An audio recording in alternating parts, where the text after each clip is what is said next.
বন্ধুরা, আশা করি বিভিন্ন রকমের ভিডিওতে দেখেছেন প্যাক রেডি করা, প্যাক মাখা। কিন্তু আজকে যে এই প্যাকটা আপনাদের জন্য রেডি করেছি, এটা আমিও আজকে মেখে দেখেছি, এই কিন্তু দুর্দান্ত রেজাল্ট। তো বন্ধুরা, শ্যাম্পু লাগানোর পর অনেকে কিন্তু তেল লাগাতে চান না। তেল লাগালে চুল উঠে যায়, হেয়ার স্টাইল হয় না, অনেকেই অনেক কথা বলে থাকেন। তো যাই হোক, শ্যাম্পু লাগানোর পর সত্যি সত্যি তেল লাগানোর দরকার নেই। এটা লাগানোর পর শ্যাম্পু দিয়ে চুল ধোয়ারও দরকার নেই। কি এমন এত সুন্দর হেয়ার ক্রিম, যেটা আমিও লাগিয়ে আজ তাজ্জব হয়ে গেলাম। তো সেটাই আপনাদের দেখাবো। যাদের চুলের দফা রফা সত্যি সত্যি একদম শেষ, কোনো মতেই কোনো রকম কোনো ক্রিম লাগিয়ে, স্পা করে, ভালো দামি জিনিস লাগিয়েও চুলের হাল ফেরানো যাচ্ছে না, তাদের আমি বলি বন্ধুরা, সত্যি সত্যি বিশ্বাস করুন, এটা আমি লাগিয়ে আজকে নিজেই অবাক হয়ে গেছি। চুলটা এত সুন্দর, এত নরম, এত সিল্কি হলো কিভাবে। সত্যি এই প্যাকটা আপনারা বাজারে গেলেও কিন্তু কিনতে পারবেন না, সেটা আমি আপনাদের গ্যারেন্টি দিয়ে বলতে পারছি। তো বন্ধুরা, চলুন এই প্যাকটা আজকে কী কী দিয়ে বানাবো সেটাও দেখার। আর আজকে আমি সিম্পলি শ্যাম্পু বানিয়ে আপনাকে দেখাবো, যে শ্যাম্পুটা করলে আমাদের চুলের উজ্জ্বলতা ফিরে যায়। তো আজ না লাগবে কোনো সিরাম, না লাগবে তেল, না লাগবে কোনো শ্যাম্পু, সুন্দর থাকবে আপনারও চুল। কিভাবে, চলুন প্রথমে শ্যাম্পু করার প্রসেসটা তো দেখে নিই। বন্ধুরা, আমরা চিনি ব্যবহার করতে পারি চুলের জন্য। যেদিনই শ্যাম্পু লাগাবেন সেদিনই আপনি কিন্তু চিনি ইউজ করবেন। শ্যাম্পুর সাথে চিনি মিশিয়ে বেশ কিছুক্ষণ রেখে দেবেন, তাহলে চিনিটা চিনির দানাটা গলে যাবে। তাই চিনি লাগাতে এমন কোনো পরিশ্রমও হবে না, আর সময় ব্যয় হবে না। এইভাবে যে শ্যাম্পুটা আপনি লাগাবেন মনে করছেন, সেই শ্যাম্পুর সাথে চিনিটাকে খুব ভালোভাবে মিক্স করে দেন। বন্ধুরা, এর সাথে আপনি মিশিয়ে নিতে পারেন লেবুর রস। তো লেবুর রস আমাদের কি করে, চুলে যদি কোনো রকম খুশকি হয়ে যায়, সেই খুশকি দূর করতে সহায়তা করে। স্ক্যাল্পে কোনো রকম চুলকানি হলে, কোনো ইনফেকশন হলে সেটা দূর করতে সাহায্য করে। চুলে যদি বেশি ময়লা জমে যায় এবং খুব বেশি তেল চিটানি ভাবটা হয়ে যায়, তাহলে শ্যাম্পু বারবার লাগানোর পরেও কিন্তু চুলটা পরিষ্কার হতে চায় না। শ্যাম্পুর সাথে লেবুর রস মিশিয়ে স্ক্যাল্পে লাগালে, বেশ কিছুক্ষণ ম্যাসাজ করলে চুলের সমস্ত ময়লা দূর হয়ে যায় এবং চুলকে ভালোভাবে পরিষ্কার করতে সাহায্য করে। তো বন্ধুরা, এর সাথে আপনি কিন্তু অ্যালোভেরা জেলও লাগিয়ে নিতে পারেন। তো এখন আমি অ্যালোভেরা জেলের ব্যবহারটা এইখানে দেখাচ্ছি না। এরপর দেখুন, খুব ভালোভাবে স্ক্যাল্পে ম্যাসাজ করে নিন শ্যাম্পুটা। এই শ্যাম্পু করতে বেশিক্ষণ সময় লাগবে না এবং চুলকে খুব ভালোভাবে ম্যাসাজ করুন। দেখুন, একটু জলের সাহায্য নেন যখন আপনার জলের প্রয়োজন হবে, আর ঠিক এইভাবে শ্যাম্পুটা দিয়ে চুলে ম্যাসাজ করুন।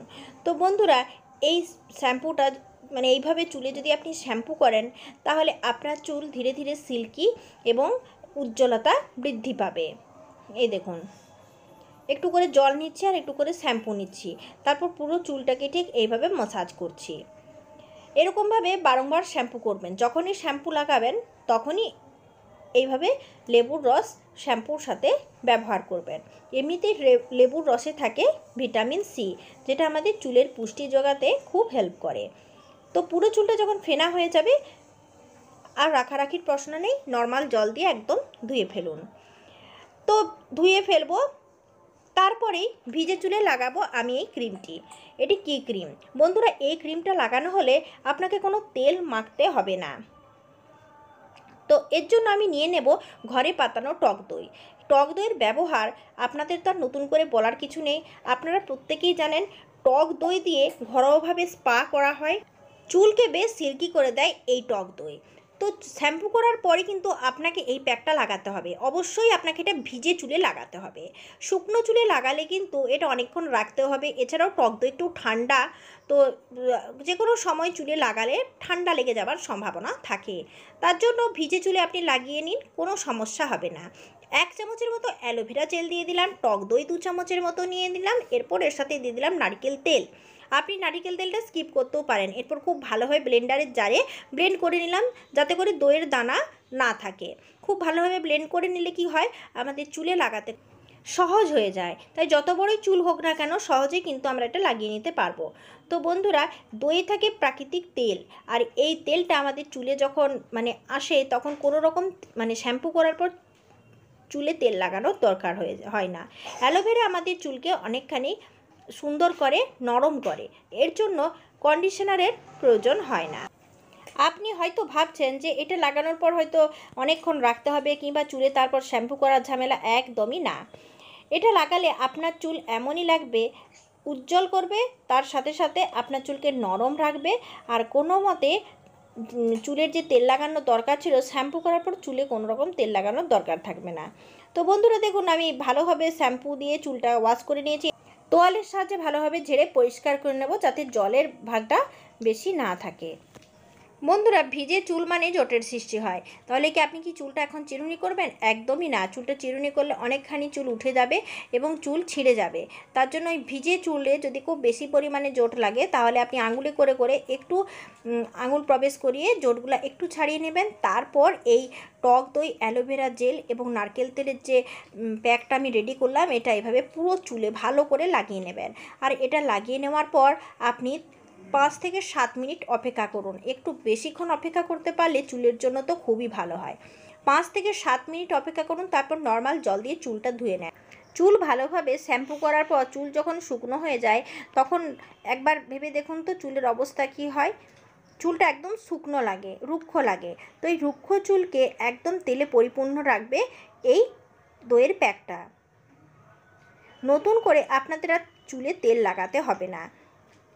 ভালোভাবে লাগিয়ে নেওয়ার পর বাড়তি যে একটু প্যাক ছিল, সেই প্যাকটা হাতে ঢেলে নিয়ে আমি পুরো স্ক্যাল্পে খুব ভালোভাবে ম্যাসাজ করছি। মনে রাখবেন বন্ধুরা, এই যে আমি আপনাদের প্যাকটা দেখালাম, এটা আপনি যত চুলে ম্যাসাজ করবেন ততই কিন্তু স্ক্যাল্পের জন্যে ভালো। চুলের গোড়া মজবুত হবে। আর যখন চুলটা শুকনো হয়ে যাবে, তখন দেখবেন তেলের তো দরকারই হচ্ছে না, আর চুলে কোনো রকম জটও লাগছে না, কোনো রকম সিরাম লাগবে না, কোনো রকম কন্ডিশনার লাগবে না, কোনো তেল লাগবে না। শুধু এই প্যাকটা লাগালে এত কাজ করবে। তো সপ্তাহে একদিন হলেও এই প্যাকটা আপনি কিন্তু আপনার চুলকে মানে চুলে পুষ্টি যোগাতে এটা ব্যবহার করতেই পারেন।